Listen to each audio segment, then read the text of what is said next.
Episode 83 of the Partial Breakaway Fantasy Hockey Podcast. Nick, do you hear me? I could hear you. I couldn't hear our intro at all, so it I'm sounds like not it's way far in the background somewhere. I'm not sure why that is, but it played. I heard it in my headset. Well, as long as you hear it, that's all that counts, sir. How are we doing? Are you ready? We're going to jump into the Battle Royale final round draft. And we will do that immediately as soon as I find this.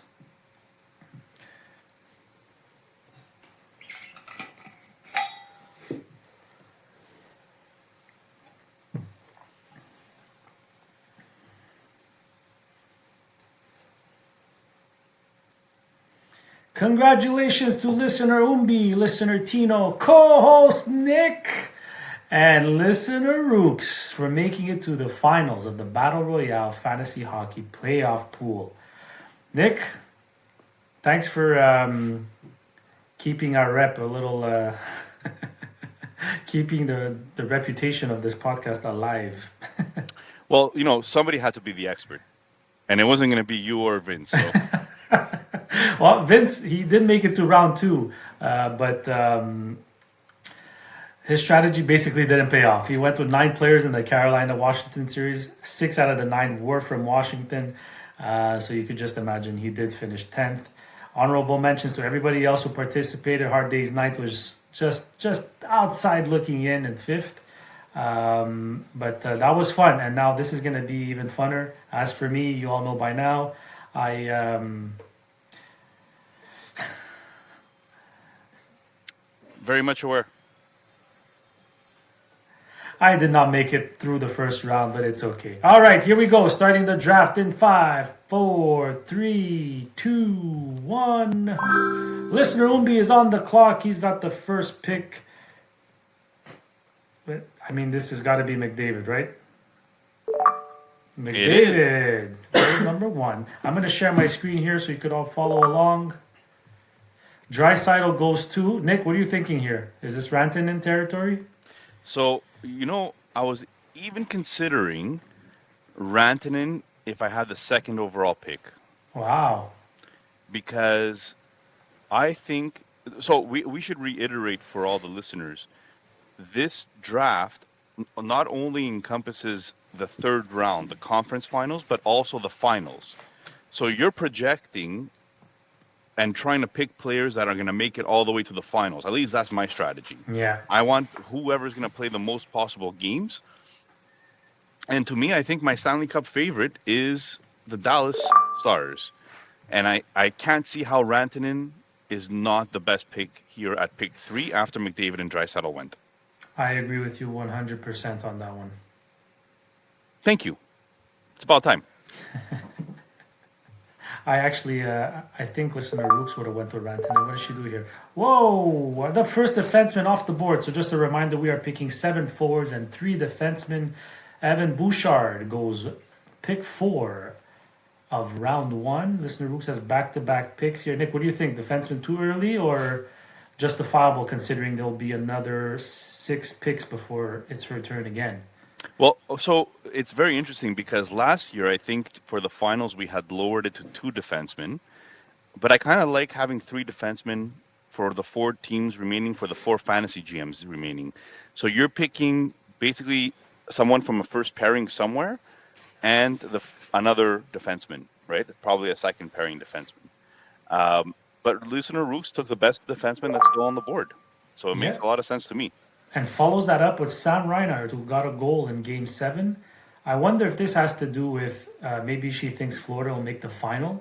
So she wants... there's going to be a run on Dallas players here, I believe.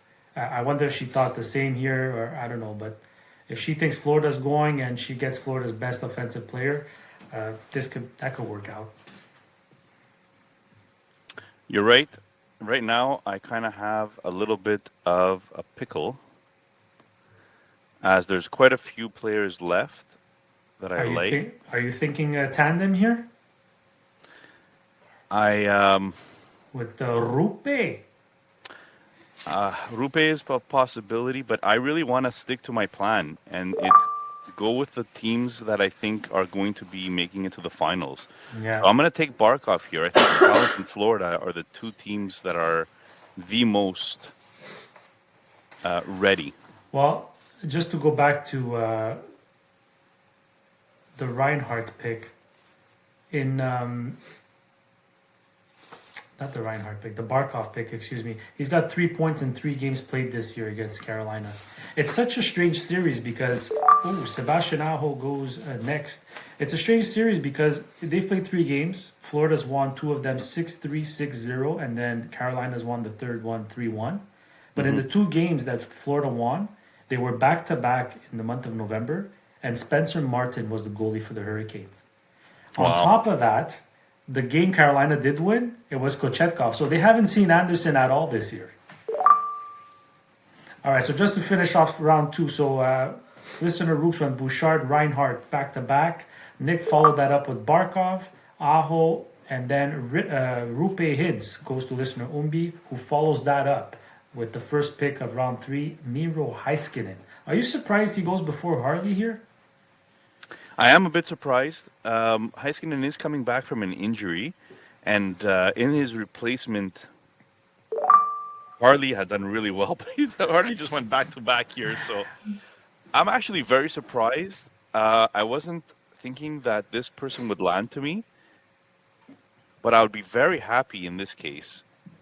I was considering this guy with my Barkov pick, and that's Wyatt Johnston. Nice. Playoff performer. So I'm liking this for myself right now. I don't know how it's going to go. It should be interesting. The top 3 defensemen are out, so 3 defensemen in the first 3 rounds. Pretty even keel. Not many players, only 1 player from Carolina so far after 11 picks. We'll see if another Carolina player goes here.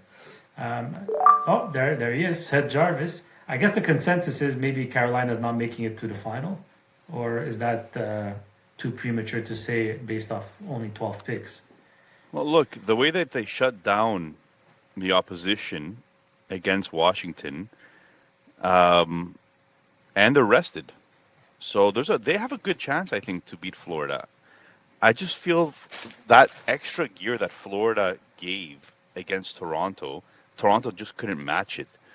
And that scared it made me scared for the rest of the teams in this league. There's a reason that the defending champions have that extra gear, and they've shown it. So I'm loving this for Florida. I think Florida could beat Carolina, but you never know. Remember 2 years ago? Everyone's going to look at this and say we got swept, but we didn't get swept. That was Florida beating Carolina in 4 straight games to make it to the conference, to make it to the Stanley Cup final, I believe, or to make it to the Eastern Conference final. Either way. Okay, so back-to-back picks for listener Rooks. End of pick 4 of round 3 was Seth Jarvis, and pick 1 of round 4, Jason Robertson. So she has a player from each team to start her draft. Nick, you have 2 players from Dallas, 1 from Florida. I'm assuming you're going to follow through with another Florida or Dallas player here, based off your strategy.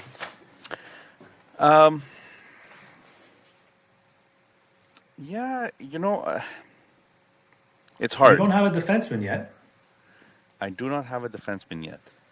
And there's not many defensemen out here that I really like. I think there's 2 defensemen left that can produce, being Seth Jones and Gustus Bear. Perhaps. But is it a reach to take them in round 4?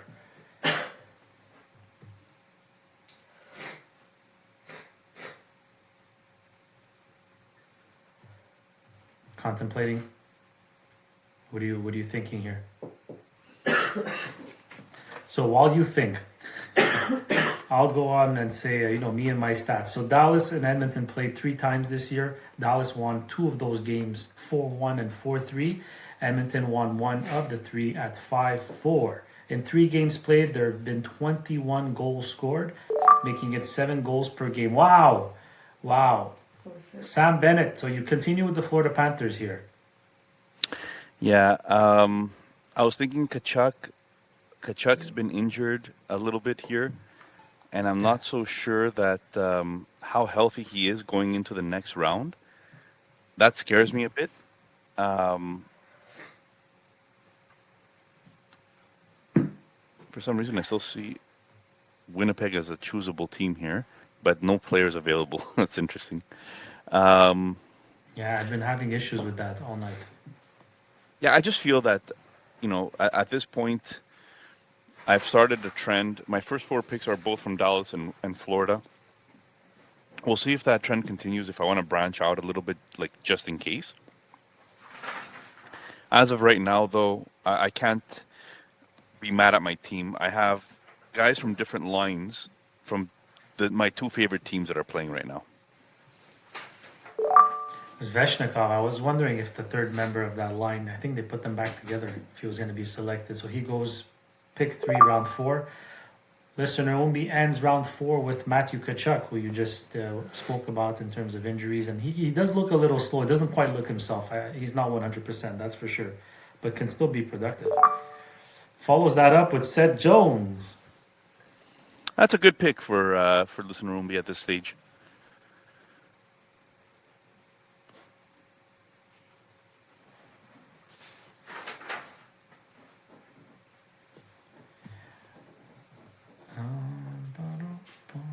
Oh, and he made it.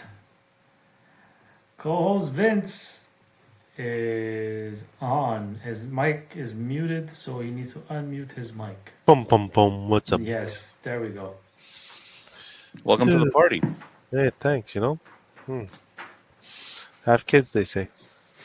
Vince, we're sharing our screen here if you want to take a look at what's transpired. Wow, no Carolina players. I would smash that Carolina player. There's 3 Carolina players. No. There's There's Jarvis, Aho Svechnikov. and Sveshnikov.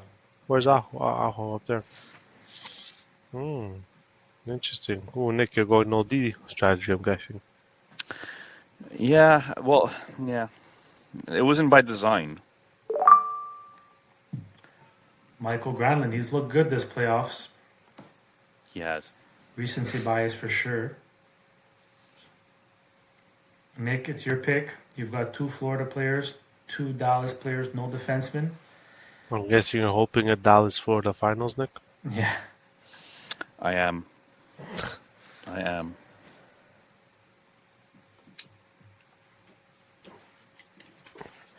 don't know, Nick, man. Rantanen in Dallas, 2 games had 3 points so far with against the Edmonton Oilers. You might want to hit a Corey Perry over here.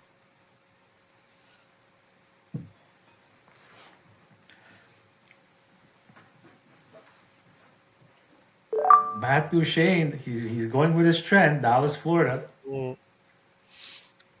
3 points in 3 games played versus Edmonton this year for Matt Duchene. Oh, listen to Rooks. Short of Bouchard at the beginning. Wow. Zach Hyman. Yeah, I'd smash Edmonton players right now. Yeah, I really like Zach Hyman. They're the best ones. They're the only ones left. Yeah. Who's there from Edmonton? Ekblad. Okay, so she got 2 out of her 3 defensemen. By the way, Zach Hyman, 4 points in 3 games played against Dallas this year. Ah, man, I wouldn't have gone Ekblad. I would have gone another. I would have gone another Edmonton forward there. Nuge. Because Edmonton forwards, the only ones that are left are the only ones that got picked were McDavid, Draisaitl, and Hyman. I would have gone with a Nuge. Easy. Unless she thinks they won't make the final. I'm not sure. She's spreading it out, so she's not necessarily going with who she thinks is going to make the final. It doesn't look like. Ombi seems to have, other than McDavid, he has the same trend as Nick, which is Dallas, Florida. And Lister Tino, he's got 2 Carolina players. Yeah, 2 Carolina, 2 Dallas, and Draisaitl. So Who's there in Carolina? There's only Aho, Jarvis, and Svechnikov. Who else can get picked in that Carolina? Lundell goes to Nick. Yeah. 4 points in 3 games played this year versus Carolina. He's a playoff performer. That whole line, I think Lundell, Luosterainen, and Marchand are absolute playoff performers. Yeah, Killing but it. I feel Carolina has it this year. against Florida. I think Florida got into a huge battle with Toronto. I think Carolina is going to come out of that series as the winners, especially if Frederick Anderson can keep on playing the way he did. Yeah, Florida has to come out of the gate flying because they're going to be rusty. They haven't played in. They probably haven't played in a full week. And Carolina has home ice, right? Yeah. Mm. And Dallas Edmonton, who has home ice? I believe it's Dallas. Let me check that. Is it?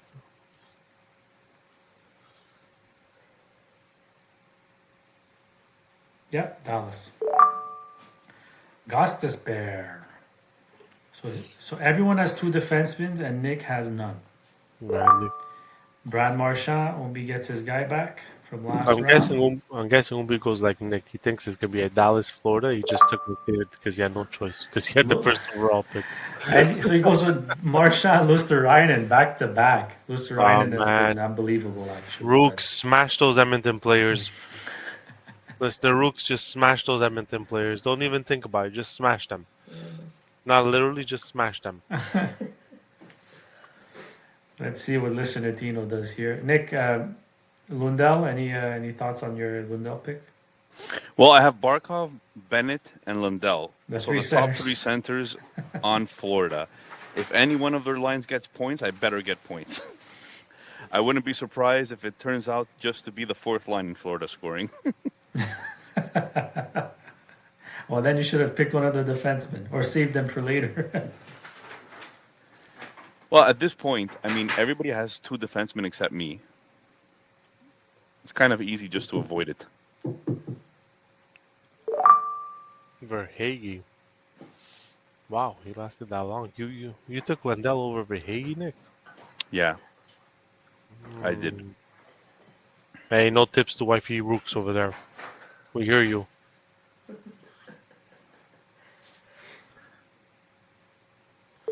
Rooks, smash those Edmonton players. Jamie Benn, Nick. Smash them, Rooks. He had a rough round there last against. Who did they play? Winnipeg?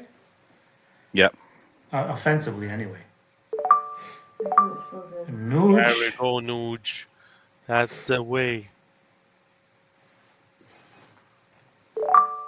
Perry. That's smart, Rooks. I like the way you're going. So, according to Daily Faceoff, the lines are for Edmonton: Nugent Hopkins, McDavid, Hyman, Podkolzin, Draisaitl, Kapanen, Kane, Henrique, Connor Brown, Perry, Janmark, and Frederick. I don't know how accurate this is going to be because didn't Perry end the last series with McDavid? Yes. But Perry, you take him for the power play. He's on the first power play. Not according to Daily Faceoff, but Yeah. I mean, that could change in an instant. Nick, are you finally going to go D here, or I have no that's it, choice. it's done? Okay. I have 3 players left, and they all have to be D. Oh, you already have 3 players left. Wow, this is a fast draft. Brent It's Burns, only maybe, 14, or Junior. yeah, I know. Is there anyone from Carolina you would consider? I mean, like Nick has to pick defenseman, but like as a forward, like Logan Taylor Hall. Stankoven or Taylor Hall. Taylor Hall.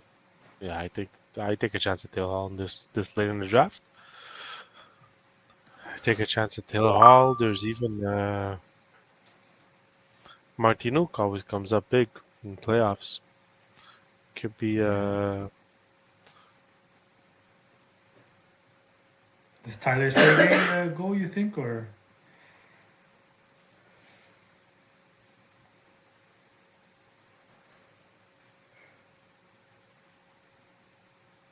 Nate Schmidt? Nick. Oh, there's Taylor Hall. yeah.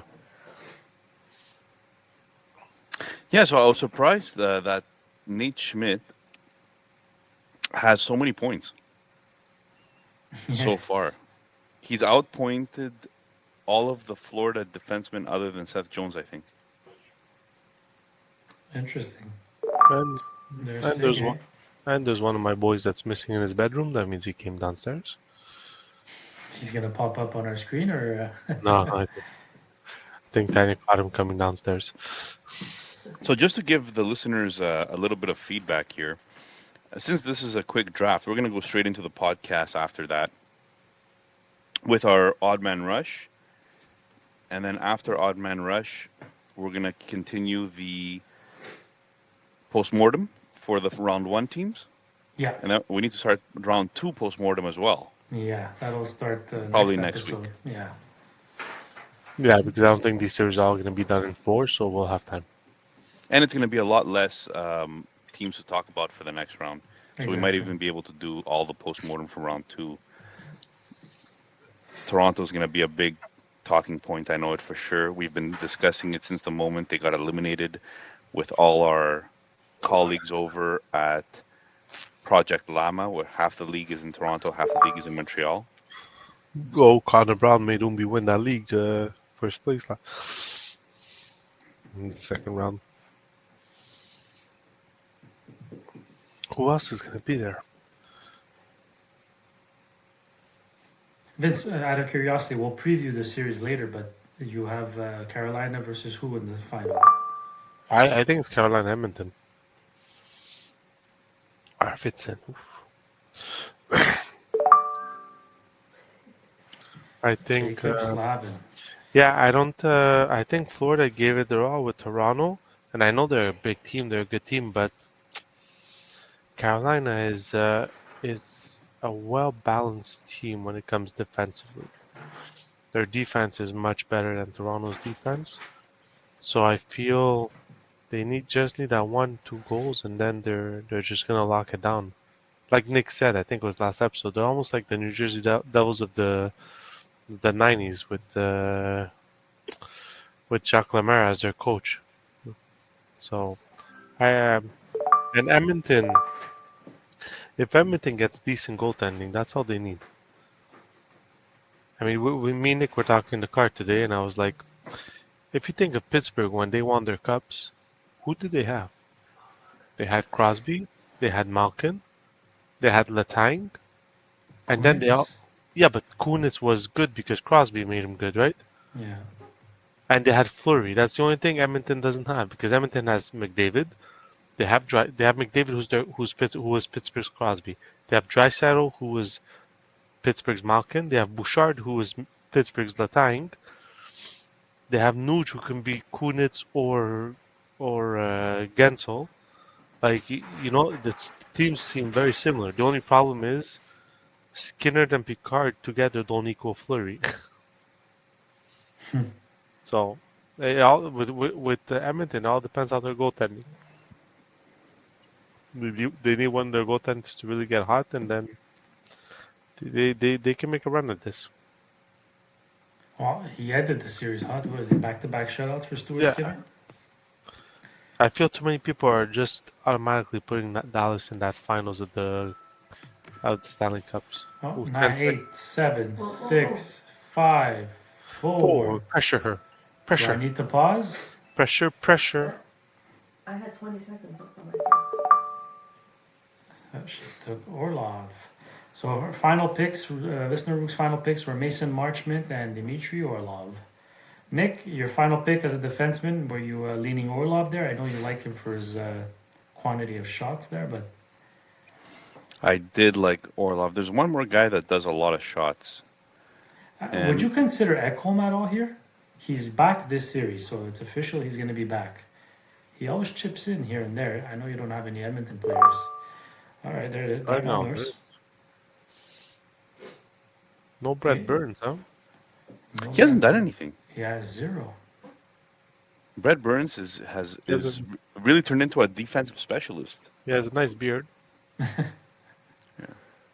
So now, listener Tino and listener Ubi, with their final pick, have to pick a defenseman. This is going to be interesting. There's not much left available when you're picking 3 defensemen in a draft of 4 available NHL teams. Gustav Forsling. Forsling, I think, was a good idea here. Lots of minutes. Lots of minutes, yeah. 4 defensemen from Florida went. Are we worried that series might not have a lot of goals? Well, listen, if Carolina plays the way they played against Edmonton, There's Brent Burns. there is that, my friends. Okay, so just to round it up here, listener will be with the first pick. took McDavid, his second pick, Rupe Hintz, Miro Heiskanen, Matthew Tkachuk, Seth Jones, Brad Marchand, Luosterainen, Sege, Connor Brown, and Brent Burns. Listener Tino P with the second pick. Leon Draisaitl, Sebastian Aho, Thomas Harley, Svechnikov, Granlund, Gostisbehere, Vergehi, Taylor Hall, Victor Arvidsson, and Gustav Forsling. Co-host Nick, you want to run down your team? So I went Rantanen, Barkov, Wyatt Johnston, Sam Bennett, Matt Duchene, Anton Lundell, Jamie Benn, Nate Schmidt, Slavin, and Daniel Nurse. Which, considering that I left my defenseman for last, I think that's not a decent haul. Yeah, well, hopefully Florida and Dallas make it through. Yeah, well, Then you're in trouble. If Florida that's Dallas my make it, you're on prediction. fire. If they both make it through, I have a very good chance of winning it. Yeah, agreed. Listener Rooks? Listener Rooks, with the fourth and last pick of this draft, went with Evan Bouchard, Sam Reinhart, Seth Jarvis, Jason Robertson, Zach Hyman, Ekblad, Nugent Hopkins, Corey Perry, Mason Marchment, and Dmitry Orlov. So a little spread out there with Edmonton leading the way.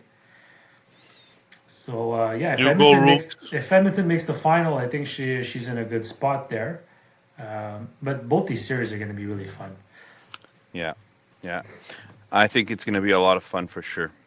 So best of luck to everybody. Nick, do us proud, because we're a collective group, right? We win and lose together. Screw that. Go Rooks! That does it for the final round of the Battle Royale 2 playoff pool. You have to cue the music, Junior. He could hear it, but we can't. Yeah, so Hopefully, Vince, you know what he's doing. hopefully everybody hears it, but I hear it, but you guys don't for some reason. All right, so moving on to our Odd Man Rush.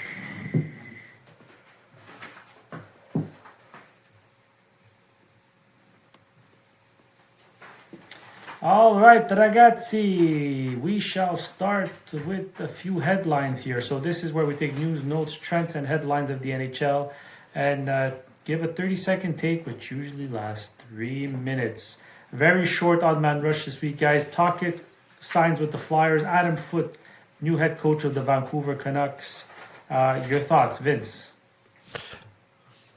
I know Rick Tocchet was really highly touted, but I still don't understand why. I understand these days you need a player coach, which it seems like he is.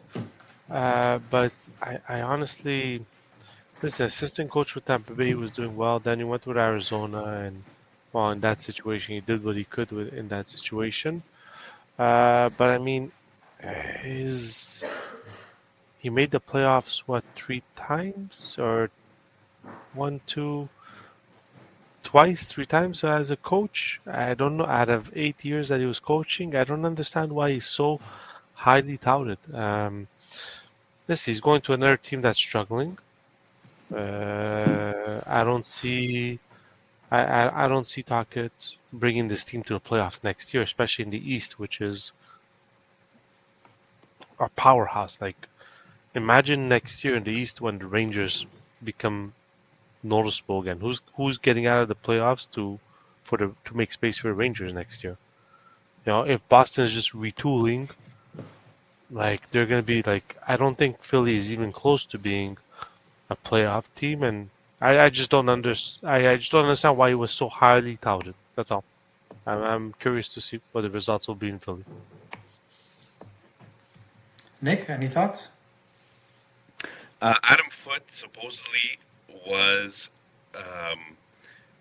a large proponent of Quinn Hughes, or Quinn Hughes was a large proponent of Adam Foote, a big fan of Adam Foote.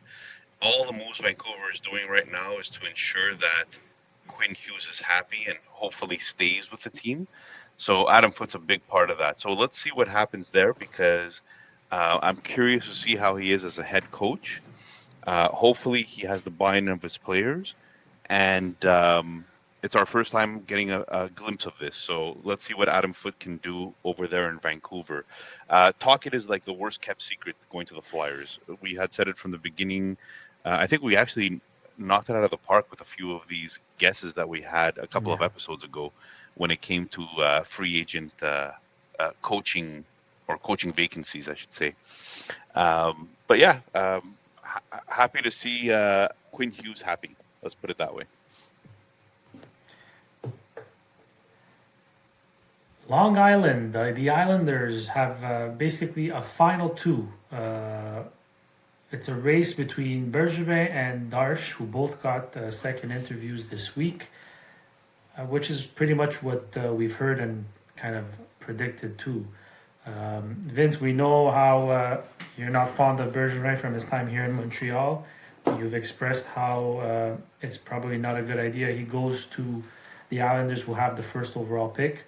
Not budging here. You prefer Darche? Yeah, I think Darche is coming from a system where when they know their window has opened, they go all in and all in every year. So basically, Tampa Bay knows that their window of opportunities was with Vasilevsky, Hedman, Kucherov, and Point. So they're not keeping draft picks. They're going all in and they're trying to win every year. Bergevin is more of a, let's make the playoffs and see what happens type of GM. I think he's not a fan of analytics, which we saw in Montreal. Like the only reason we have an analytics team now is because of Kent Hughes, who came in and asked for an analytics team. So no, I'm really not a fan of Bergevin from what he did in Montreal. Anybody can say, they went to the Stanley Cup Finals. Listen, they finished 25th, and the NHL put them in the playoffs because they needed the ratings during COVID. So it's not like they deserve to be in those playoffs anyway. So I'm not a fan. I hope for Islander fans that Darche gets the job. I think Islanders is a nice place to start as a GM. You have the goalie in Sorokin. You have your defensive pillar in Dobson. I know you had an off year this year. And then you got your centers in Barzal and Horvat. So I don't know. I feel Darche is the one to go on this one. Yeah, I'm leaning more towards Darche as well. Nick? We were talking about it, how Darche could bring a new way of looking, a new way of thinking into Long Island. And I think that would be really interesting to see what that might entitle for Long Island. It's honestly a New York team. So we're talking about a brand new building. We were talking about wanting to put seats in those, butts in those seats. And it'd be nice to have somebody that could go out there and make a few splashes right away and get this team going again. Because I want to see the Islanders being a good team again. And with the first overall pick, I mean, So that's what I was. Bergevin's about to record is say. not very good with top 3 picks. So Bergevin has never had a first overall pick. Not a lot of GMs have. But I agree with you in the sense, Vince, where he tends to try to galaxy brain things a little bit too often He with his overthinks it. picks. He overthinks his picks. He doesn't overthink. He wants to be the face of the franchise, so he needs to make a pick that makes him the face of the franchise. That's what it is. The KK pick was exactly that. We need a center. Here's a 6'2" center, 18 years old, not proven.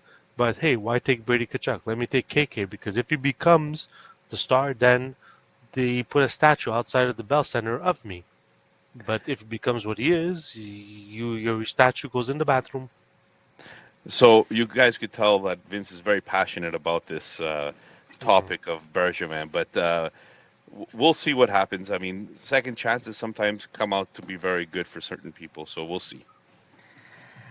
All right, guys. Is it officially time to blow it up in Toronto? I mean, the opportunity is there, given that Tavares has no contract and Marner has no contract, leading to end the season, basically. Two things. A, Is it time to blow it up more than just Tavares and Marner not coming back? And B, does Marner or Tavares come back, or do they both leave? Let's start with you this time, Nick. So this is a topic that has been going on in our Project Llama chat like crazy, because half of the teams are from Toronto, half from Montreal. There's discussions about what if Stolarz was healthy, would Game 5 and 7, would have made a difference. There's pictures of Brad Marchand holding Marner, Nylander, and Matthews as babies because he owns them. He's their daddy. Oh man, like there's some real pain. There's some real pain in these discussions. Like I can really feel a passion with listener Adam. It's just absolutely crazy. Listener Dan spoke about deep-rooted,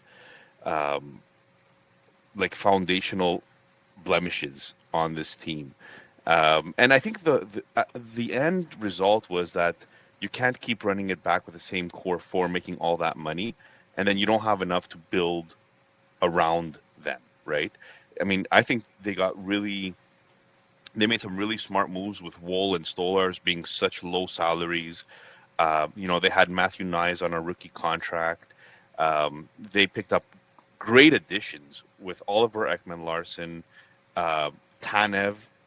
These are two offseason moves that were great. And then during the trade deadline, they picked up Carlo. Like, that defense was the first time I ever saw Toronto have a solid D. But I think Matthews was injured, and he's been injured a couple of times now in the playoffs. Just can't bring it to another level because of that. You've seen Marner again. He had a great breakaway chance in Game 7, but they just can't seem to bury it on the big games. And there's a lot of hurt in Toronto. I think they've been taking steps forward. They lost to the defending Stanley Cup champs.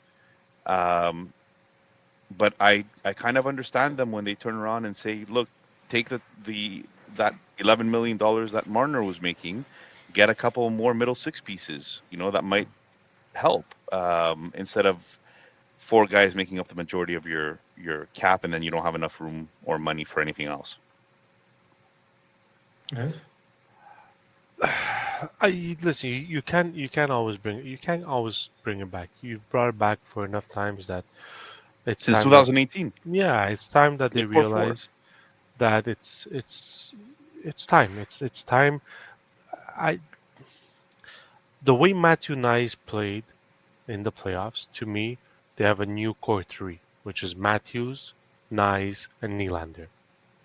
Okay, Tavares, you bring him back if he's at $6 million. If he's more than $6 million, you don't bring him back. Like, there's no point of bringing Tavares back on more than $6 million. He's 35 years old. He could be a really key piece to your team. He could be a decent number 2 centerman for your team behind Matthews and on your second power play. But I wouldn't bring him back for more than $6 million. The one thing they need to concentrate on is number 1D. They need someone, a defenseman that not only point producer, but a defenseman that could run that power play. Yeah. Right now, they do not have a defenseman to run that power play. I don't know what happened to Morgan Riley. Morgan Riley, anybody who thinks he's an offensive juggernaut, he is not. So they need to find a way, and I know these players are not given. Toronto doesn't have a lot of assets. Like, even if they want to make a run at one of these the RFAs that are available, especially in defense this year, there's all kinds of RFAs that you take a run at. They can't even do that because they don't have the picks. So I don't know how he's going to do it, but I would trade for... Let me bring it back to one thing. Let me bring it back to one thing. You mentioned John Tavares at $6 million. Mm-hmm. John Tavares played 75 games this year, had 38 goals, 74 points. This guy on the open market could get 9. Yeah, but he says he loves Toronto and wants to play Toronto. Doesn't mean that he's going to cut his salary in half. But that's what. But if he does, even if he takes a hometown discount, yeah, I don't think we're talking about $6 million. But I then think you don't. $7 million or $8 million is a hometown discount. But then you don't take him because he's not signing a 1-year contract. But he's worth it. He's No, worth. he's worth the he's first worth year. The year. He's worth Toronto's even if problem. even if they add years to his contract He to won't make be it worth longer. So let's say like usually what 4 teams will do is make it a 4-year, Mhm. where they normally wouldn't have given him 4 years, so that he retires at the age of 40, let's say. But they'll lower the AAV because they know that Yeah, when but he reaches age 39 and 40, he's not going to be worth $8 million. yeah, But even if they do that, I still think it's over 7. no, that's I walk away. He's worth it though. He's worth over 7. He'll be worth it over 7 the first year, and after that, Toronto is going to be in the same bind they are now, which is too many big contracts for players that don't produce, and it makes no sense for them to take Tavares at over $7 million at 4 years. He wants 4 years. You give him 6, fine. At $6 million, Montreal's living with Gallagher at $6.5 million. But Gallagher is not getting minor. 75 points in 75 games. I understand, Nick, but So you can't compare. Yeah, but it's 1 year that he got that. He's 35. In playoffs, he didn't produce much, and now you want him to sign him until he's 40 at $7.5 million. That's just, to me, So that's just this idiotic. is the I think dilemma it's with minimum. Tavares is that in the regular season he's worth it 100%. The problem was in the playoffs you saw that he was a step behind. He was a step behind, and their power play sucked. So he couldn't even help in the one place that he could execute. He wasn't able to help them there because they were all sucking. But so like So it'll for come down to argument's term. It'll come down to term. Right. If they can give him if he accepts a team friendly term, never mind money, then I can see him staying. Okay. But you know what? I'll just say this before we close it out for this topic. Nathan McKinnon, it took him and his core 9 years to win their first cup, and it's not like Toronto's getting eliminated in the first round. Now they've shown progression, especially in the last two years. They made it to the second round last year. Now they took the Stanley Cup defending champs to 7 games, and they're a juggernaut. They're more of a juggernaut this year than they were last year. The problem is people are focusing on those 2 home games that they got clobbered. But at the end of the day, there's progress. So like making a few to blow it up, I think is a bit exaggerated. I think that's just steam from the frustration of the last 7 years. Again, it all depends. You're saying they should sign Marner to $14 million? No, I'm not saying they at $14 million. I'm just saying like Because that's what he's asking. I wouldn't be against necessarily bringing him back if the term and the money was right. You know. Okay, but he's not taking a discount. He made 11. What's a this year. discount? Is he going to make more than Rantanen? Yeah. Yes. If Rantanen is making 12 in a tax-free state. So if you would sign with Toronto, you would have been at 16 million, 15.5 million. So you see that's the other thing that's why you can't take that. Yeah, but that's why a lot of teams complain because of that, because of the taxes, and the NHL still hasn't done anything with that. Even though I think it's going to come up in the CBA the next Yeah, CBA. it was rumored that they were in this. They were going to talk But about like it. Nick said it. Nick said it best. And if we're saying because Nick we drove to Ottawa today, so we were in the car for 2 hours, so we had nothing better to do than talk hockey.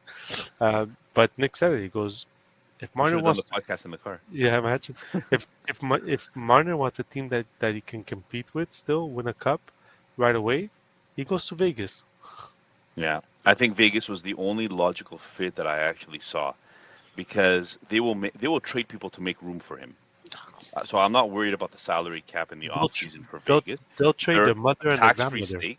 They're a tax-free state, so $12 million makes sense for Marner in Vegas, but it doesn't make sense in Toronto personally. And there's nobody else really that I could see him really fitting well with if he wants to compete right away, because he's not getting younger. So these are his prime years. I don't think he's going to go to a rebuilding Columbus team or a rebuilding Anaheim team to waste the next 2-3 years before they become competitive. Right? That was the basis of our argument.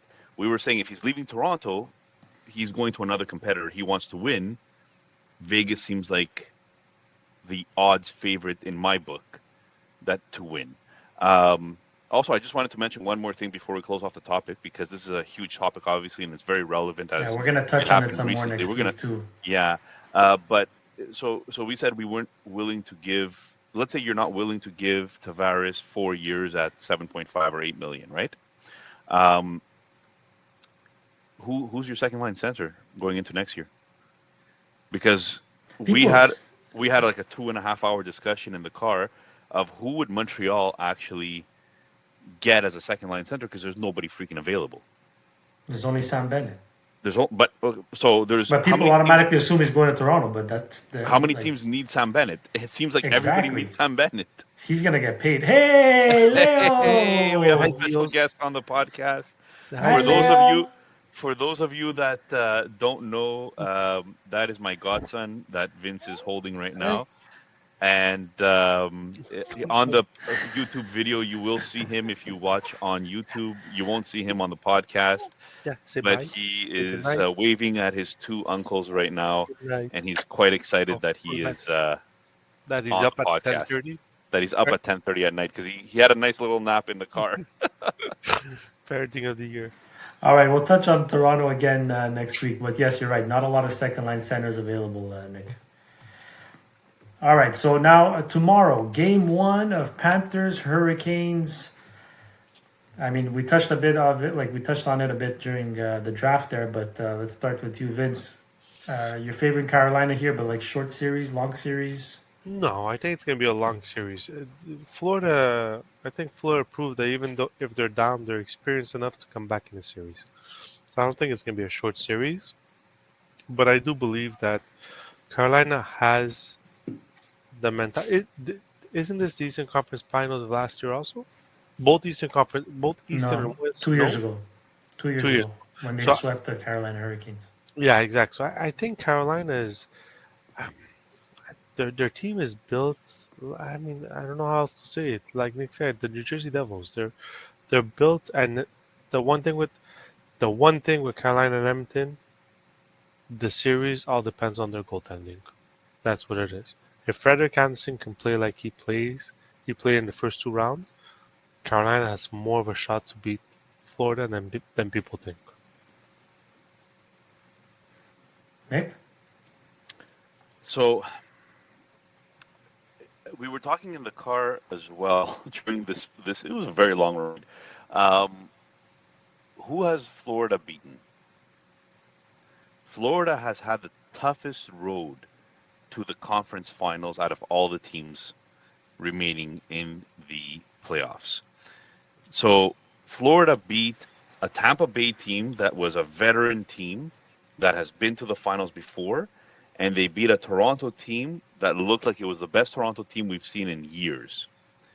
And now they're going up against Carolina. Carolina beat a rookie. A Jackless Hughes at New Jersey team. A New Jersey team without Jack Hughes, which that was a big thing that they were missing. They were missing their number one center, right?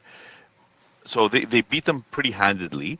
And then they went and they beat Washington pretty handedly, who had beaten Montreal. So I just don't feel that. Yes, they did a great job in suffocating and beating. A great system play as well. Very boring to watch, but boring is good if you're winning, I guess.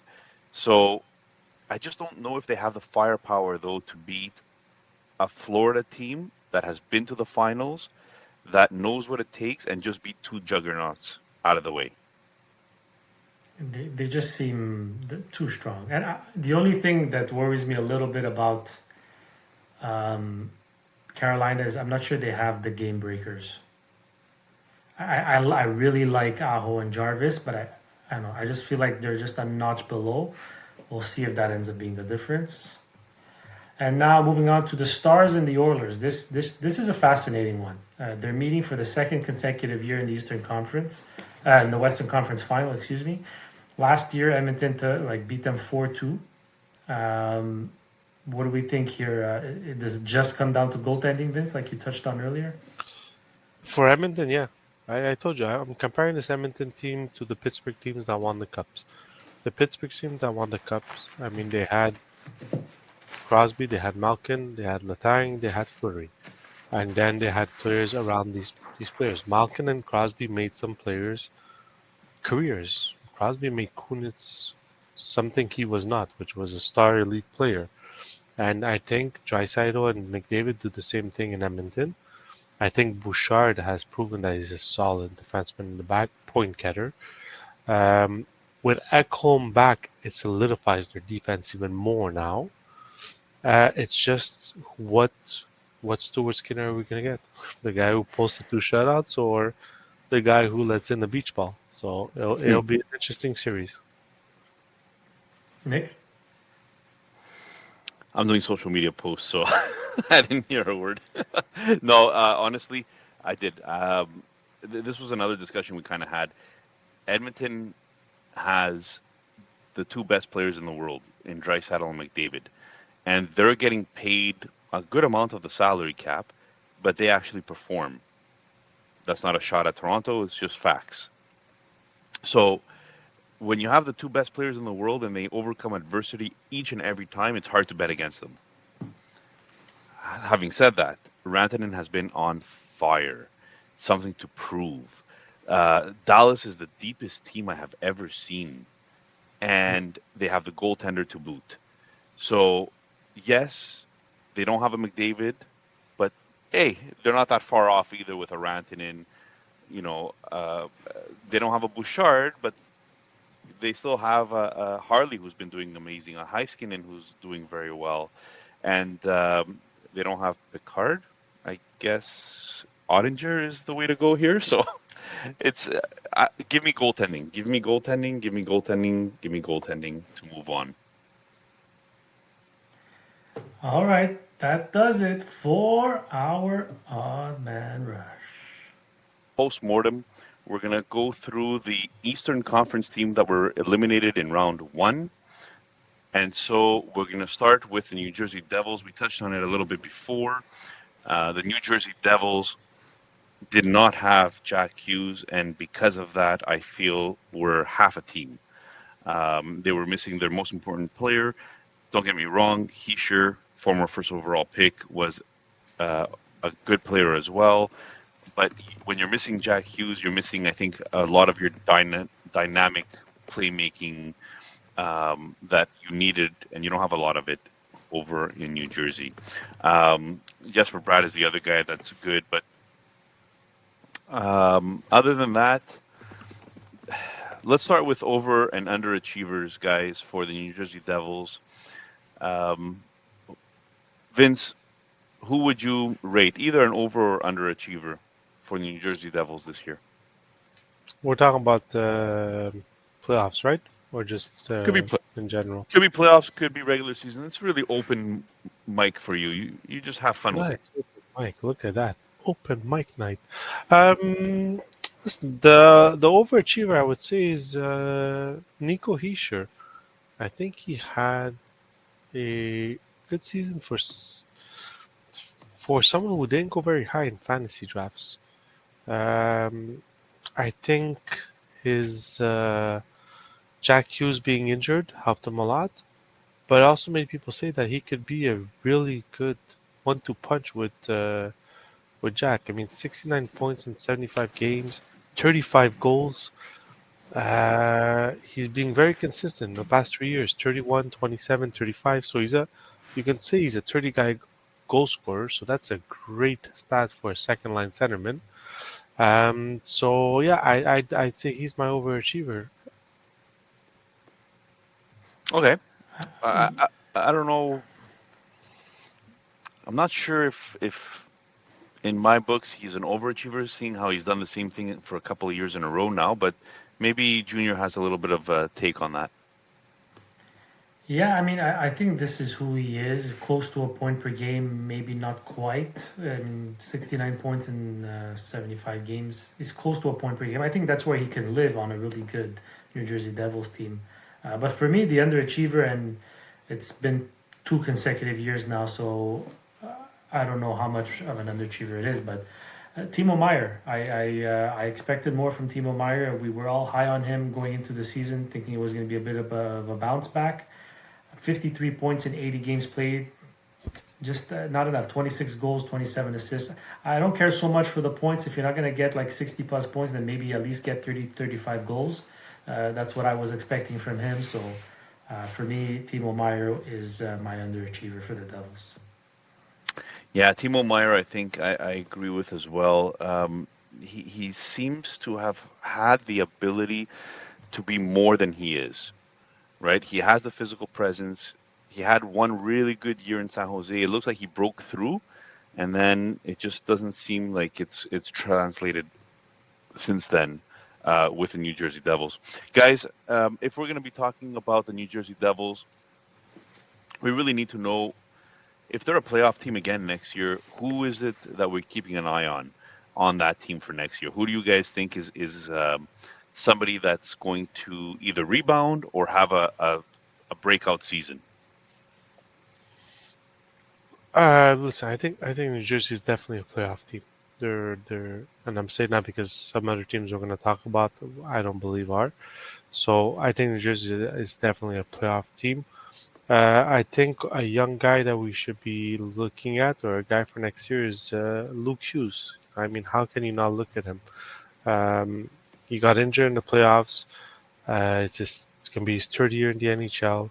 I think they're going to give him a bit more rope from Dougie Hamilton, and I think Luke Hughes is the guy to look at. Might have that breakout season that we're looking for out of him. That the type of Lane Hudson season that we had this year in Montreal. So I'd say Luke Hughes. Junior? I kind of agree with Vince, but I'm on the same wavelength. I'm looking at defense. I'm keeping my eye on Seamus Casey. He finally got his feet wet in the National Hockey League this year, playing 14 games, and had 4 goals, 4 assists. It's very crowded. The blue line is very crowded, but he's a producing defenseman. He looked really good. He really looked like he belonged. I don't know where or who he's going to take those minutes from, because he was only averaging 12 minutes and 30 seconds about. But between him, Luke Hughes, and Hamilton, I don't know if they're going to make moves or something, but I'm just keeping an eye on him because I think he can earn himself a spot. I was about to say, if you look at who they're paying right now, Hamilton is getting paid, right? Luke Hughes is gonna get paid because he is a dynamic offensive defenseman. They have guys in the pipeline like Casey coming up, who also seems like he's an offensive player. They have Nemec that seems to have been overtaken by some of these guys that you weren't expecting. So, you know, this leads to the next question: who's in the pipeline that you're looking at? Right? Is it Casey? Is it Nemec? Who are we looking at in the pipeline that we need to know for New Jersey? I think New Jersey's window is opening now, so they need to make moves now to improve their weaknesses. One of I think they're solidified in center position. I think the weakness is on the wings, and you can easily take in Nemec and Mercer, package them up, and get yourself a solid top 6 winger. And I believe that's what they should be thinking of doing. Nemec showed he can play in the NHL during the playoffs because Luke Hughes was injured, so he got his opportunity. But I still believe Nemec has more value than Casey does. So you take a Nemec, you take a Dawson Mercer, that return on that wing could be very, very good for them. And by losing those 2 players, it doesn't hurt them as a playoff team because they don't touch the top 6 players that they have, or top 4 defensemen. So I believe that's the way they're going to go. I believe that's the way they will go. It's just to see who's a suitor to pick up on Nemec and Mercer. Junior? I don't know if he's considered in the pipeline because he's 24 years old, but they did sign their. He was a 5th round pick in 2019. They finally signed their Seni Gritsuk from the KHL, SK St. Petersburg. 2 years ago, at 50 games played, 38 points. Last year, 49 games played, 44 points, 17 goals, 27 assists. There's the winger that they're going to get at a really good budget price of entry level contract. So that's the guy in the pipeline I'm looking for. If you want to count that as the pipeline, If not, there's always Anton Silyev, but from a fantasy hockey perspective, I don't know how relevant he can or will be. No, that's a very good name, actually. The first name that you mentioned, Silyev, I think more for banger leagues, Yeah. but very good name that you mentioned there. So we'll see what happens with that. All right, guys, just very quickly to close it off. What's the state of the franchise here? Are we considering New Jersey a consistent playoff performer? I know, Vince, you kind of touched on it a bit. You mentioned that this team is just opening their window now, so you're expecting them to be in the playoffs year after year and competing. Yeah, especially after they sign Mitch Marner, definitely in the playoffs. All right, that's a nice prediction. We'll see if that comes true. I wonder what the over under is on DraftKings for that one. If Marner signs with New Jersey, it might be a nice little side bet there. Junior, what's your take on the state of the franchise? They got to get going. They if they can stay healthy, but the problem is the main focus right now has to be getting Jack Hughes to play 82 damn games in a season. He gets injured way too often, and he's too important to this team. Luckily, he sure held his own this year and relieved that, like took over while he was gone. But man, wouldn't this team be great if they could both be healthy for 82 games? I don't think since they've both been in the league, both of them have played a full season together. That's the primary focus because they have the pieces. And like Vince said, you add a winger and you put everybody else falls into place. This team's looking pretty sharp. I had them as cup contenders to start the year, if you guys remember. So I'm high on the Devils. It feels like they win every offseason. Yeah. They win the offseason every year, but they never seem to move forward in the playoffs. I find though the East is it's a juggernaut conference. The East, there's a lot of teams that are competitors.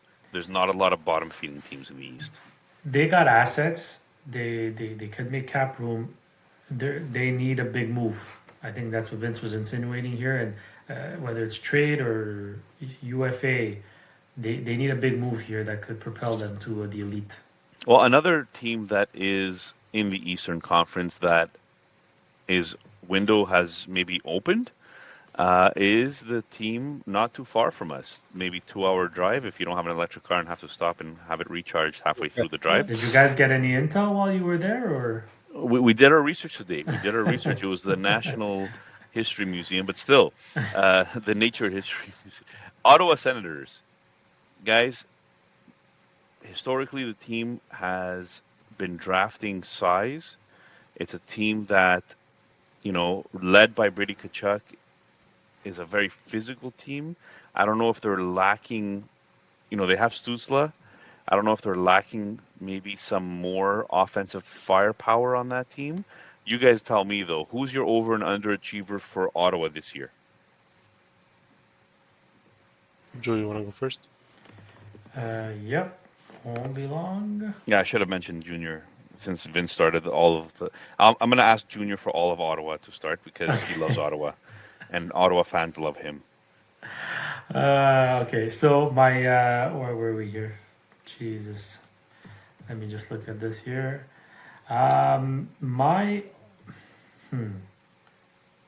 This is tough. This is tough because I don't think anyone overachieved.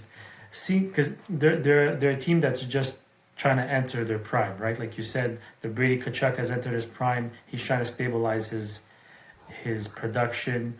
Tim Stützle, Drake Batherson, these guys are all young vets. Drake Batherson finally had what I would consider productive year. And I'm just getting to it here. Excuse me. 68 points in 82 games. Yet, so, you know what? Come to think about it, he's been steady Eddie. 62, 66, 68, 82 games, 82 games, 82 games. Yeah. Drake Batherson for me, he didn't overachieve, but I don't think there's an overachiever on this team, to tell you the truth. I think they're finding their niche, and you know what? I'm gonna give you an underachiever because I thought he still had a lot of juice left in him, and I thought he could crack the 60 points on this team. I think Claude Giroux was a bit of an underachiever with only 50 points. And not super effective on the power play, which I thought is where he would excel. So give me Claude Giroux as an underachiever for the Ottawa Senators, who, by the way, is UFA. So that's a void to fill in the offseason. Wow, that was really long. Yep. It was a little Very long. And I said nothing. Exactly. It's because I couldn't hold my page. I'm sure that was the problem. So I was winging Vince, it. you go. Listen, overachiever. No, like Drew said, they had. I wouldn't call him an overachiever. I think he had his breakout season, which was Jake Sanderson in defense. I think he's finally proven to everybody that he's the number one defenseman there. He took his opportunity and is not letting go of it. There's no way Chabot gets even close to what he did this year, and I think it's just a stepping stone for Jake Sanderson to be the defenseman they drafted him to be. I think his showing in the Four Nations just gave him more confidence, and coming out of the Four Nations, he was just on fire with Ottawa. So, to me, Jake Sanderson is the one, not overachiever, but the one who showed the most this year for Ottawa. My underachiever is just I know he's on the wrong side of 35, but David Perron. I mean, they signed this guy to be secondary scoring, and he had 9 goals and 7 assists. I mean, that's a little pathetic as a second line winger, right? So I think he has to be the underachiever for the Ottawa Senators. I mean, I'm not saying they expected 30 goals from David Perron, but they did not expect 9 goals and 7 assists. So, listen, they already made a move for next year in getting Dylan Cousins. Sorry. So we'll see. I still believe they're still missing a top 6 winger, especially with Claude Giroux leaving. So we'll see. We'll see what kind of off season they have. But I think in defense they're really set with Sanderson, Zub, Chabot, and then they also have Yakmachuk. So this team is on the rise. Yeah, I'll agree with you guys there. I would have probably said that, I expected a little bit more out of Pinto. 37 points only after playing 70 games this year. I was expecting just a little bit more. He had a much better pace last year, only playing 41 games than he did this year. And I guess that's why Cousins comes in as a second-line center to kind of solidify that center spot, because Pinto looks more like a third liner than anything else, and maybe not fantasy relevant as much as you thought. Guys, players to keep an eye on for next year. I'll go with you again, Ottawa boy.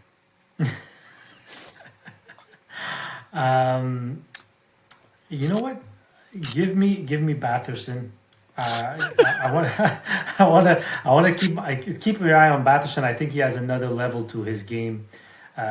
Being paired up with Cousins, he got a taste of what it's like to finally play consistently with a good two-way center, and I think that'll open up a lot of lanes for him.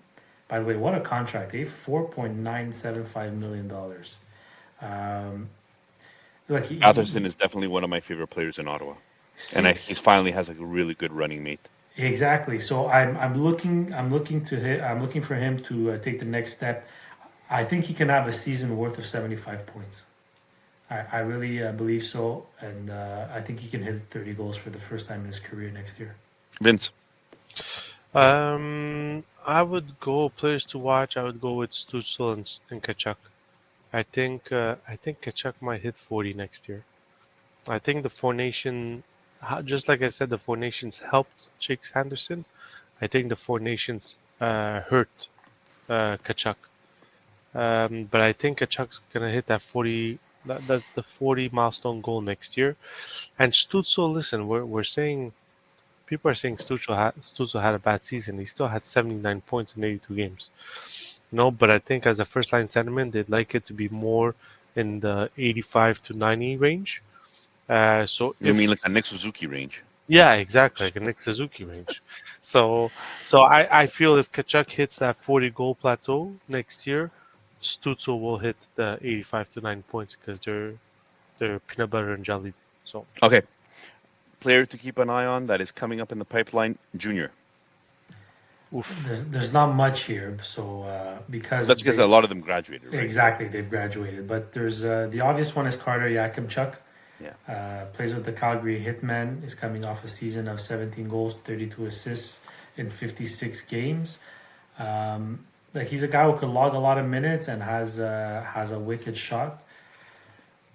Well, you have like I don't think he's ready just yet. He's 19 years old. He won't make it next year, but give maybe in 2 seasons he might be able to dip his feet. That's the guy. That's the guy I'd say I'm looking at. There's not much else in the pipeline, to be honest. Vince. Yeah, listen, like you said, this is a team that's just graduating, right? And all their young players are becoming solidified NHLers. I know they had high hopes for Tyler Boucher, but he's regressing in the AHL at 22 years old. I'm not sure he can come in the AHL. 47 games, 10 points only. So I know they wanted him because he was a big boy, 10th overall. But I'm with Junior. I think Yakmachuk is the one guy that you can see graduating from this team. All right. That's fair. I like Yakimchuk as well. State of the franchise, guys, moving forward. Do we think that this is a team that will be making the playoffs again next year? Are they a perennial playoff team? Or is it somebody that's going to be in the mix only? I think I think if they make the right off-season moves, they could be a perennial playoff team. Like there's a void to fill with Claude Giroux. I think they need a level higher than Claude Giroux on the wing there. So if they can fill that void on the wing and add a nice goal scorer there, it'll really balance out the offense, and I think it could lead to a consistent playoff berth, if you will, year after year. Yeah, Vince. Listen, I think they're going to be one of the ones who are going to solidify in the playoffs. If their players have a good season, I see them battling with Toronto, Tampa Bay, and Florida for a top 3 spot in that division. If not, I think they're solidified at least as the number 1 wild card playoff team. So pretty much status quo for you. Yeah. Yeah, Ottawa, I think, is missing that one elite winger to complement the Brady Tkachuk, to complement. Like, Brady Tkachuk brings the physicality, he brings some dirty goal scoring, some in front of the net presence. That's all great. He's not a game breaker in the sense of a pure skill guy. And I just feel like they need at least one pure skill guy on the wing. Like a play driver, a winger play driver. Yeah. Like Stützle is a play driver, but he can't do it all on his own, right? You kind of need somebody that would really complement them on the wing. We'll see what happens in the offseason. All right, guys. This time it's going to be Vince answering these questions first. We're going over to the Tampa Bay 18 million over the cap Lightning. I want some over and under achiever, one or the other, from you, Vince. Tampa Bay Lightning. What's your thoughts? So overachiever, I think is an obvious one, which is Hagel. I don't think anybody thought he was going to get 35 goals and 55 assists this year. So and make Team Canada. So I think Braden Hagel is a steal for this Tampa Bay team, and so I think he's the overachiever who will keep on achieving, because I don't see him regressing next year. My underachiever, JJ Moser. They got him in the Sergachev trade. I thought, you know what, Tampa Bay playing with better players, he would have gotten a lot more points than he did. I mean, he got 2 goals and 12 assists, which isn't much. So I think he's my big underachiever for Tampa Bay. Junior. Yeah, I agree with Vince. The Hagel one, I don't know if he's gonna be consistently that productive. To be different, I'll go Anthony Cirelli as an overachiever. He's still young. I mean, he's 20. He's almost 28 years old, and he had never cracked the 50-point mark, and now he almost hit 60. He got 59 points, so that's a big jump for him. It was really high shooting percentage of 16.9. I don't know if he's more of a 50-point. Like, there's not much difference there between what he is and what he was last season. I think he's more of a 45 to 50-point guy. So if I had to choose an overachiever a little bit, I'd go with Anthony Cirelli. But reality is Brandon Hagel was the obvious choice there. Nick, do you think he can be a 90-point player consistently? No, I don't think so. But Okay. I would see him as an 80-point player, 75 to 80 points. His salary is at 6.5 million for the next millennium. So it's absolutely, and somebody that didn't even get any of his points on the power play, pretty much. His shots on goal are second on the team to Kucherov. So in a league like LPHL, shots matter, goals matter, and Hagel could be a consistent 30 goal scorer. So I really like Hagel. He's not even 27 yet. He's just in his prime now. So for the next couple of years, I really like Hagel. Cirelli is 1 year older, but yes, I agree with you. He's not really a 60-point player, more of a 50-point player, and maybe that's a difference in your league. Maybe that makes him just waiver wire fodder instead. Guys, players to keep an eye on next year, and I'm going to steal some of your thunder here because I'm going to mention something right off the bat. I don't know what this team is next year, right? Like, is Gensel had 41 goals this year. Is he going to repeat? Hagel had 35 goals this year. Kucherov had 37. Point had 42 goals this year. Is there anybody else on this team, or are these the only guys we're looking at? Vince, you're first here. I don't know, Connor Geeky. I mean, he's a young guy that can bring it up, but this team is based on those three players you mentioned. They're based on Genso, Poit, and Kucherov, and then Hagel and Cirelli bringing in the secondary scoring. I think all the other guys are just there to do a job either on the penalty kill or just to take away minutes from the big guns to give them rest. But I think those are their main guys. So Is that the core four? yeah, I think so. I don't think like I said, Connor Geeky, young player, can bring in something else. Nick Paul had 22 goals. I mean, he's a good secondary scorer. But if those four guys are rolling again, I mean, they'll be where they were today, which is in the top three of their division. Yeah, I mean, don't forget, I'd like to see a consistent Bjorkstrand on Tampa and see what that gives. Is he still signed for next year, Bjorkstrand? Yeah, he has 1 year left on his contract. Okay, so that's a good. That's 5.4. So I would keep my eye on him. And there's a player that I watched in the playoffs. I kind of liked him. Not a big name, Gage Gonsalves. I don't know why. There's going to be an opening on that second line if Bjorkstrand doesn't get it, because right now it's Cam Atkinson on the depth chart. But I don't know. I would keep an eye on him and see. I think he could be a waiver wire play next year. All right, guys.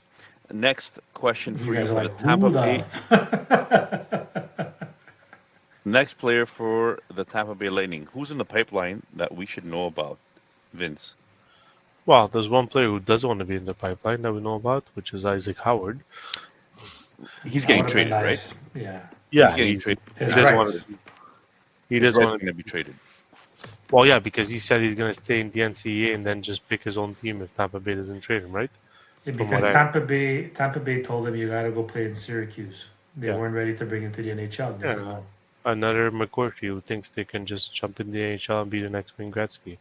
These young kids, I don't know In what they're. fairness, most of them do make the NHL coming out of college. It doesn't mean they're impactful, but very rarely does a guy sign Yes, from college they- to the NHL and goes to the AHL. Junior, yes, but they make it in the NHL on a San Jose team, on an Anaheim team, on a lower dwelling team. They don't make the NHL on a team like the Tampa Bay Lightning, the Winnipeg Jets. You don't But make. Don't make if you're Howard's agent, you're like you can have an offensive player who can play both ends of the ice at a contract under $1 million, and you're not willing to put him on your lineup.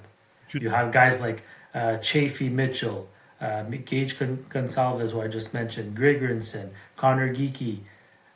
You know, did, so like did you see these are how? all guys that he could compete with. Did you If you're see his how that guy agent, was? Did you see how he was dressed for the draft? He is a big personality. Maybe they didn't want nothing to do with his personality.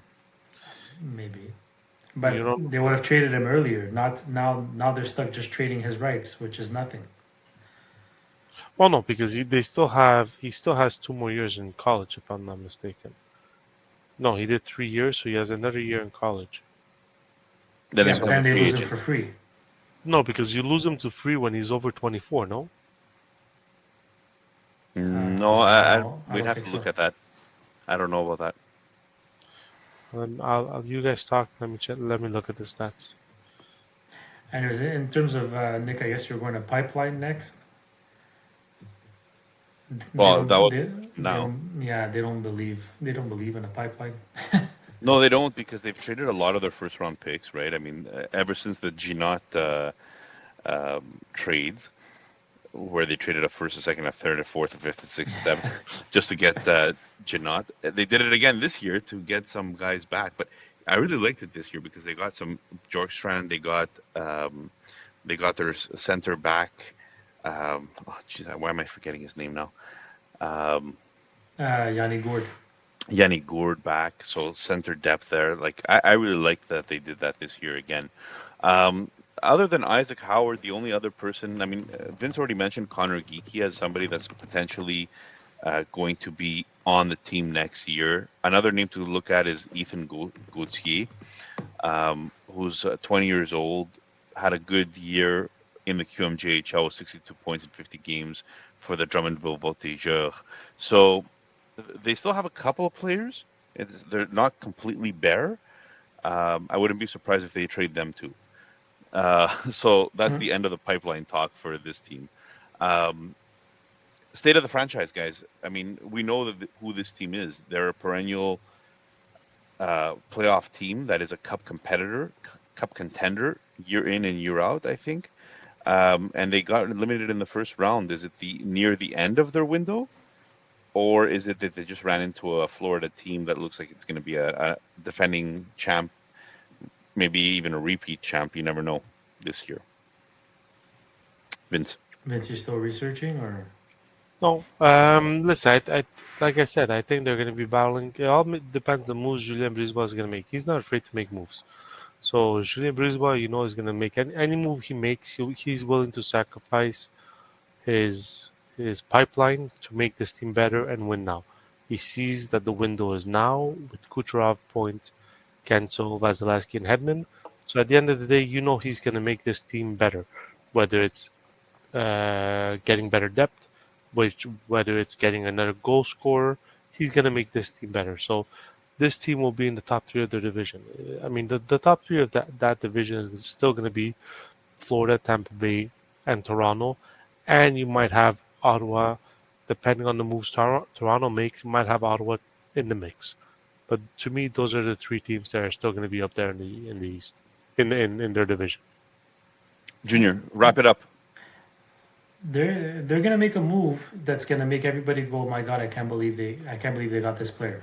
That's what they do every year. They go get someone to start the year to make sure that they're still the lead dogs of the Eastern Conference, which it's up for debate as to whether or not they are. But until they lose Gensel, Point, and Kucherov, I don't see how they can't compete. That's 120 points, 80 points, 82 points. Brandon Hagel, 90 points. Like, that's 4 point per game players, and one of them is over 100 points. So, like, yeah, they're going to be relevant, and they're going to be relevant for a while. for a while. All right, talking about another team that is hoping they become relevant for a while, but maybe not yet, is the Montreal Canadiens. So the Montreal Canadiens made it to the playoffs this year, which was unexpected because they were in second to last place in the entire league on December 1st. And usually they say by American Thanksgiving, if you're not a competitor, then you're probably not a competitor at all. They went from having a top 5 pick to being a last wild card spot playoff team. Yes, they got eliminated quickly by Washington, who had a great regular season this year, but nobody was expecting Montreal to be here. Give me some over and underachievers, Junior, for the Montreal Les Habitants Canadiens. By the way, it's 4 years from what I could read for the NCAA. If It's they don't 4 sign years of players, NCAA. yeah, if they don't sign within 4 years, then they become free agents. Okay, And he's on have his fun. 3rd year, so yeah. All right, so my underachiever, and I think it's an easy one, is Kirby Doc. 57 games played, only 22 points. He was coming off a knee injury, so like it's kind of excusable to a certain extent. I think you could still, given especially that he was given a lot of opportunity to start the year, and they kept putting him out there despite him not producing. And then again, unfortunate, he gets injured again. I mean, that all comes into play. How many times do you see it, Nick? Being healthy is a talent, it's a skill. And unfortunately, he's never healthy. And yet again this year, when he was healthy, he didn't produce, and then he got hurt. So Kirby Doc for me is my underachiever. But I wish him well, and I hope he can finally have a healthy season next year. And I'm curious to see what that can bring. Vince. Overachiever. Oof. I don't. I think it's Or under. It's more, well, underachiever. I mean, it's not. To me, Patrick Laney has been an underachiever. I mean, we expected so much more from him, and anybody who expects a lot from him, I think, will be sadly disappointed with his team. So I think Patrick Laney and I'm surprised overachieved. coming from you. Listen, I'm surprised too. Because After you said 20, that 25 goals, and he got 20 goals yeah, in be out 50 of- games. he was supposed to be out of the lineup the entire year and played with extreme it's- pain in in his knee, Yeah, but and it's still not. hit 20 goals. It's not. Yeah, but he's a power play specialist. That's what he is now, right? Like how many goals? 12 goals came on the power play out of those 20. Out of the 33 points, 19 were power play. You know, and it's to the point where, okay, yes, 20 goals he scored, but how much did he hurt you 5-on-5? And how much did he hurt you? You know, so to me, it was the disappointment with Laney was his body language in some games where it was just terrible body language to me. So I feel he was the one that I thought was gonna be able to bring up that second line to a different level, and he couldn't. And my overachiever is Montable. I think he had an exceptional season, and I don't think he could repeat it. And maybe not by his, not because of him, but just because the team he's gonna have in front of him next year is gonna be even younger than it was this year. So it's just, is he gonna be able to keep up and do what he did last year? I don't believe he can. So we'll see. We'll wait and see. I think underachiever for me is probably a Josh Anderson. Only 27 points. And you see him in the playoffs. You see him come out in the playoffs. You see how dominant he is in the playoffs, how important he is in the playoffs. He gets the breakaways. He gets the hits in. He gets chance after chance after chance in front of the net, and he just doesn't bury it. 27 points only. I'm expecting that to rebound a bit. So I think he was a little bit of an underachiever there. I would say Mike Matheson is also an underachiever. And you could tell me, well, he was never really supposed to be a high point producer, but only 31 points this year in 80 games played. I know that Lane Hudson stole his power play 1 duties, but I still expected a little bit more from Mike Matheson points-wise. At least a 40-point mark, 50-point mark. You know, I feel like he has a little bit more to give there. Yes, he was playing way too many minutes as well. And I think that's going to hopefully need to change. 25 minutes a night for Mike Matheson is too many minutes. He's better closer to a 21-minute guy. But we'll see. Alex Newhook, I find, is also an underachiever. With playing on the second line mostly the whole year, only 26 points. He played a full 82 games. Yeah, yeah. I think his offense has shown to not be a big part of his game. He's I so think frustrating to watch.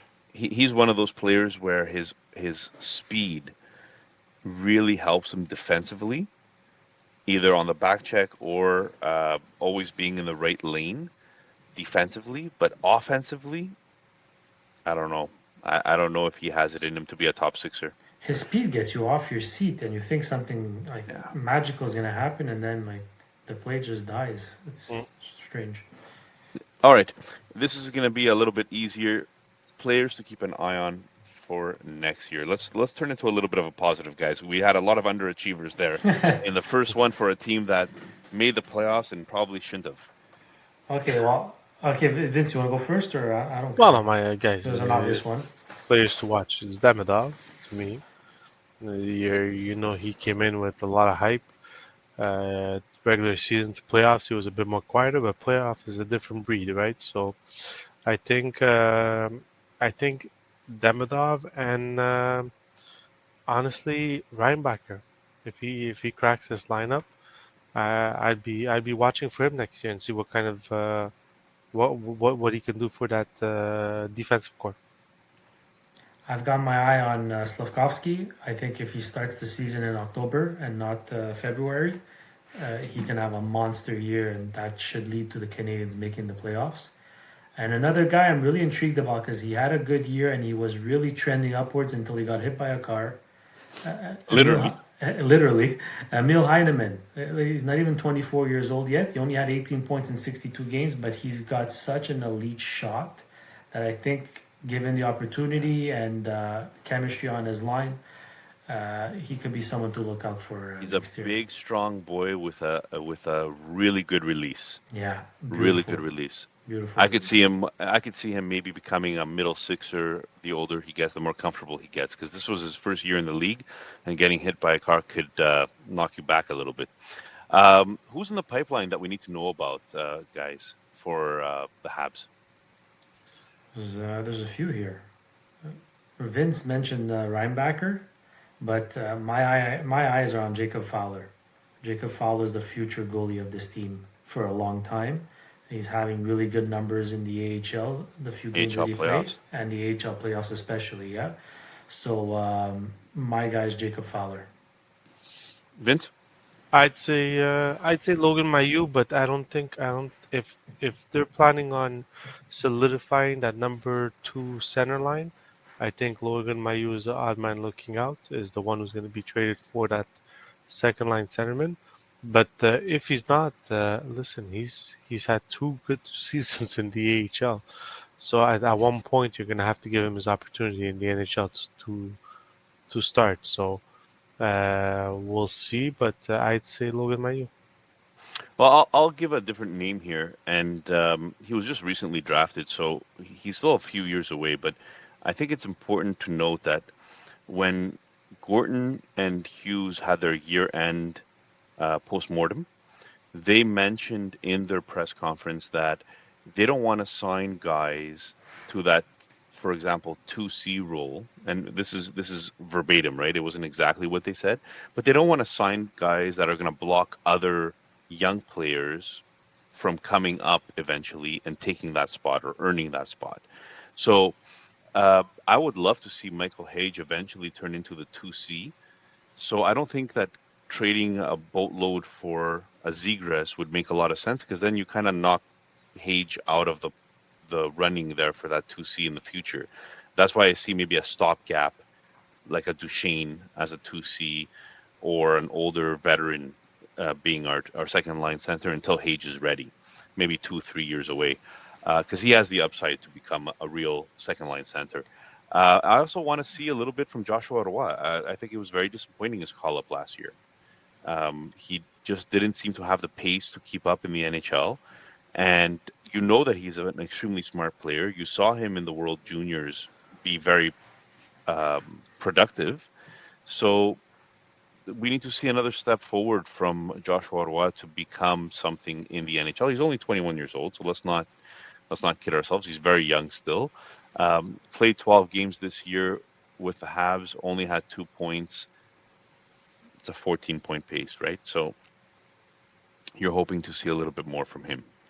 Nick, just to touch on Michael Hage, they really strengthened the Michigan Wolverines team. So he should have a big year next year because he got a lot of help in this offseason. Yeah, that's going to be a fun college team to watch. Guys, state of the franchise. So here's another conversation that we had in the car to Ottawa this day. What is Montreal? Have they creaked their window open? Are they still a playoff team next year? Junior. I think they're building something sustainable, but they're not there yet. I think they could be in the mix. I think if certain players elevate or Demidov ends up having a 70-point season and Slavkovsky hits 30 goals, like, if, right? So that tells me that they're not quite there yet, but they are building something sustainable. The one thing I would focus for me this offseason would be you need to get a defenseman that can take away from those minutes from Mike Matheson.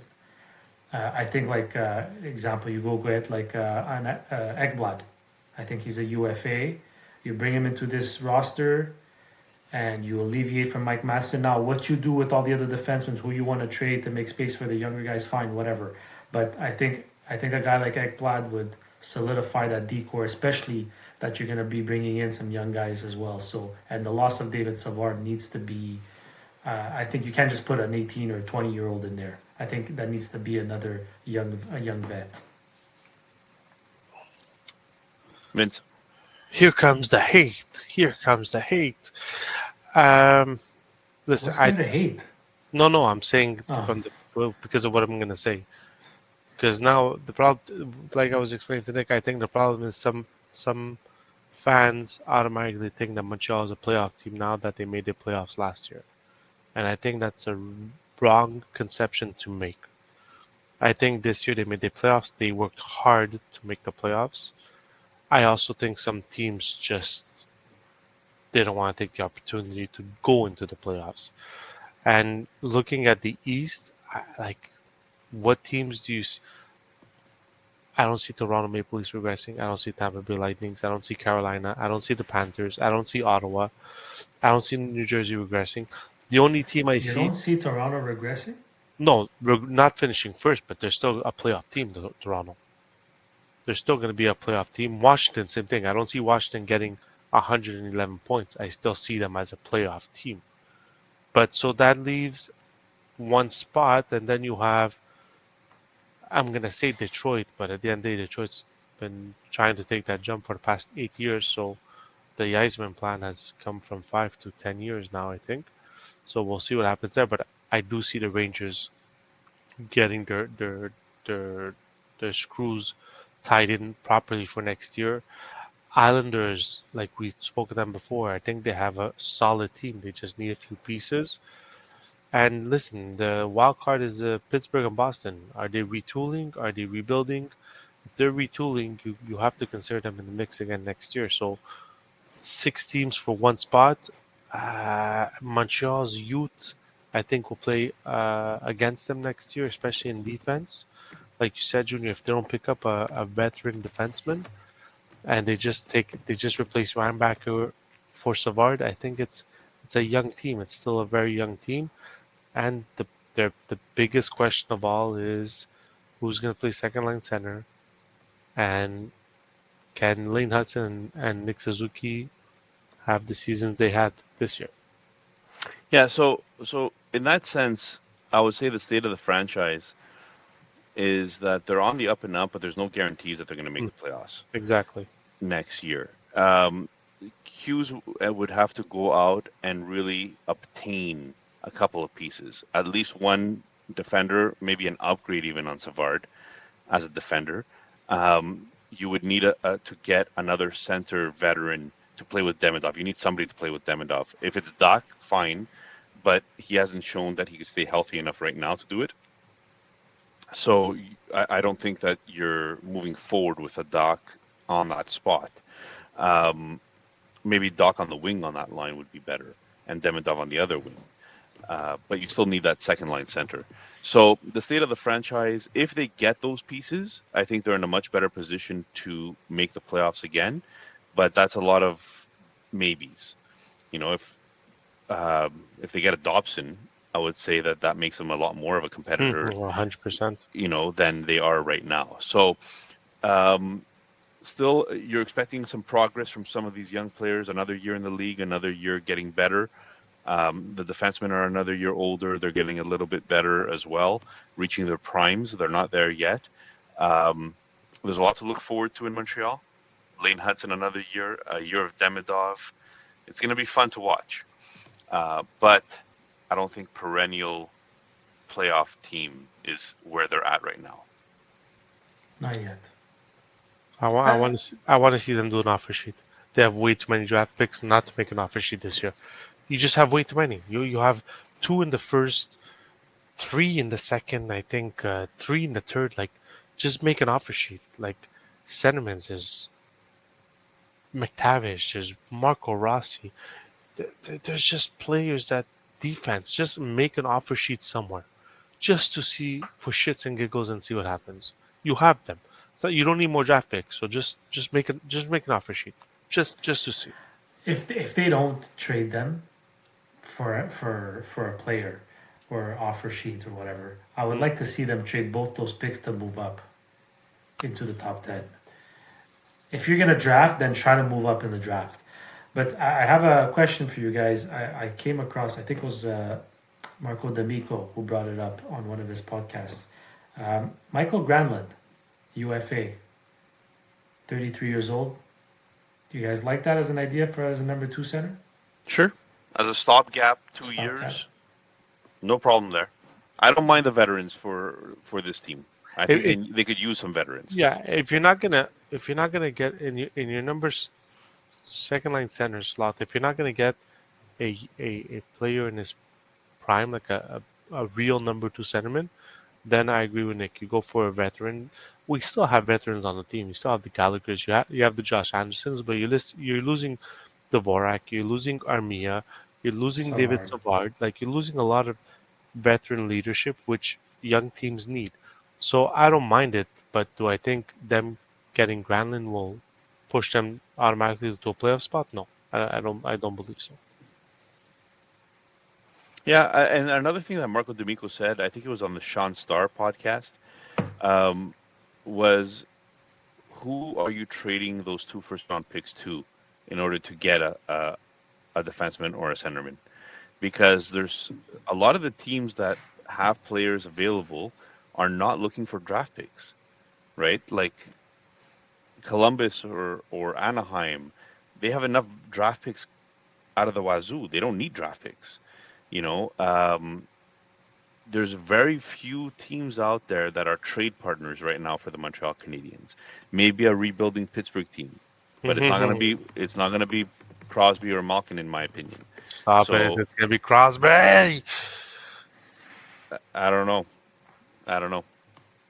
All right, guys, that was a long episode, an hour and 47 minutes in the books, but an eventful one full of content, and our final draft of the playoff Battle Royale hockey pool. Don't forget to follow us on social media at Partial Break Pod for Instagram, TikTok, X, and Partial Breakaway. Like and subscribe on YouTube. Fellas, thank you for joining us. I know it was a long day, but you made it just in time. The commitment is real. And I'm going to sign off here by saying have a good week, everybody. Have a good week, everybody. Thank you for listening. Peace out. Subscribe, follow, and don't forget, we are now part of the Hockey Podcast Network. And good luck to all the participants in the final round of our playoff pool. I want a hoodie. I want to win a hoodie.